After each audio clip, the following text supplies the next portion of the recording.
It's a little chilly out tonight, and there could be a chance of rain in your future. Live from the French Quarter, this is Eyewitness News at 10. Good evening, and thanks for watching. I'm Katie Moore.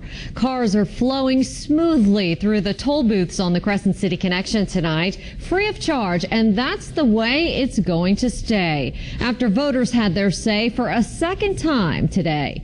Eyewitness News election analyst Greg Rigamer called the race at about 8:30 tonight, and the results at this hour, with nearly 90% of the precincts reporting, you can see there 78% saying no to that toll renewal, to 22% yes. The number of precincts reporting so far, 89% of the vote. The vote would have renewed the tolls on the bridge for another 20 years.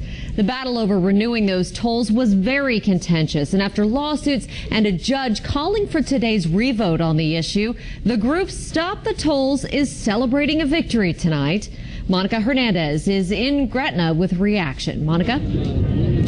Reporting from Gretna, Monica Hernandez, Eyewitness News. Monica, thank you. Still a lot of unanswered questions about what the future will hold for the CCC, and voters sent the message loud and clear that they do not want the tolls to continue. A lot of politics at play in tonight's results. I'm joined now by Eyewitness political analyst Clancy Dubose. And Clancy, what does this say about how the public views different elections and who turns out to the polls? Well, it's an old saying by one of my mentors, Jim Carvin, that every election is a unique event, kind of like a football game. And this is one of the things that proves it. You look back to the last toll election, it was tied in with the presidential race when you had a monster turnout. Today is kind of an off election. It ties in with jazz toll question, and the voters just said enough. Now, another big race tonight is, of course, this Jefferson Parish judgeship in the 24th JDC between Scott Schlegel, Hillary Landry. You can see the results there so far tonight. We called it earlier tonight. Our election analyst, Greg Rigamer, called it for Scott Schlegel earlier. 67% of the vote going to him, 33% so far, and that's with 100% of precincts reporting. We could have called this one on Wednesday. I mean, Hillary. Thank you, as always, for being with us. And voters in Westwego also went to the polls to elect a new mayor and decide a council runoff. In the mayor's race, incumbent Johnny Schattinger defeated longtime Westwego councilman Ted Munch.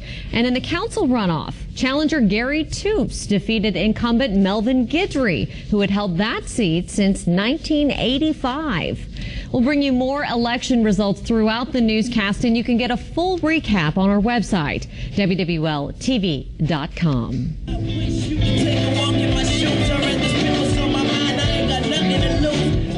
And if you're a music fan, you couldn't have asked for any better weather at Jazz Fest today. It was the first day in a while that fest goers got a beautiful sky and comfortable temperatures, but boots were still widespread because of all the mud. Now that the sun has gone down, temperatures are starting to fall, so you might want to grab a jacket before you head out the door. Alexandra Cranford is in the Forecast Center with more on how cold it could get tonight. Alexandra? Yeah, looking pretty chilly. Your full forecast. All right, Alexandra, thank you. New information tonight about one of the Boston bombing suspects. Next at 10, more on an alleged phone call he made to his wife days after carrying out those deadly attacks. Plus, there may be finally a ray of hope for some California residents. How Mother Nature is lending a hand in getting a massive wildfire under control. But first,